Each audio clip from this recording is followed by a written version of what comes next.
guys, how you doing? This is Manga, etc. I'm here today to bring the review for My Hero Academia on Manga chapter 217. So, rightly so, Deku has the talks with All Might about what's previously happened. I thought it would have been a separate talk that Deku would have had with Byakugo, but he was present for the talk as well.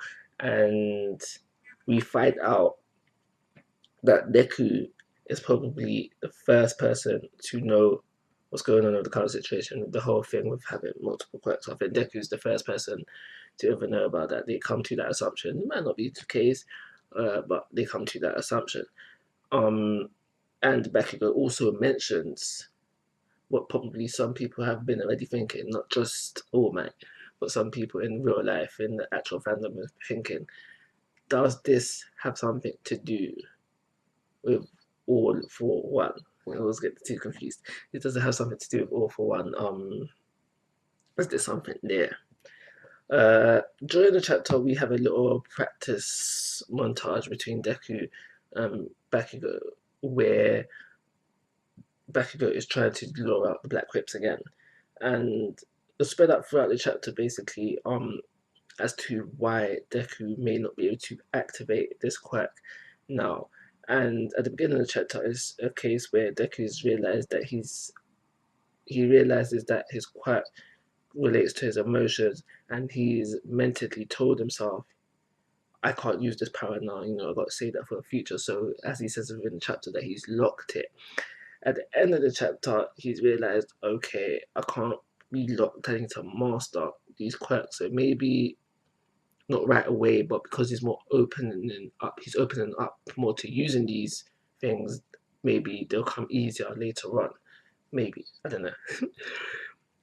The second thing I want to talk about is that they're still teasing what class Shinzo is going to.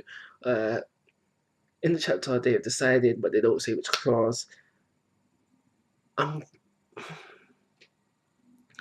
There's something about this chapter that's making me think it's going to go to class A, and that's simply because of the similarities that Mike Hero, I think that's his name, was making between Eraserhead and him, Shinzo. So that got me thinking, then that would make sense for Eraserhead to be the best person to have, that would make sense to Shinzo to be in Eraserhead's class, because of the similarities, therefore easier to train. But like I've said previously, having Shinzo in class A, part of the main lineup, makes a lot of scenarios easy. Just having him hop in there, ask a question to the villain, the villain answers, and then boom, bam, done, under control.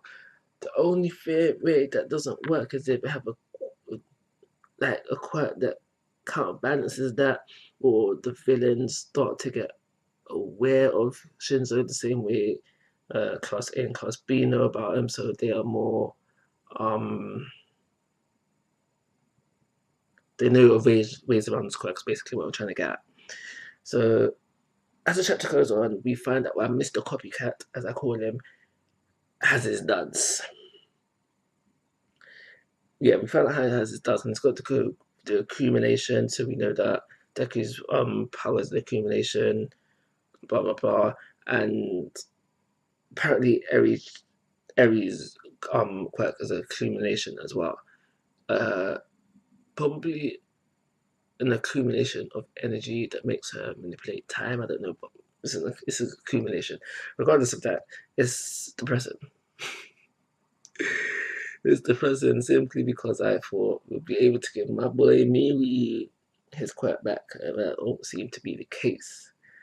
So we are back to square one, and square one being hoping that Eri learns how to use her quirk by herself.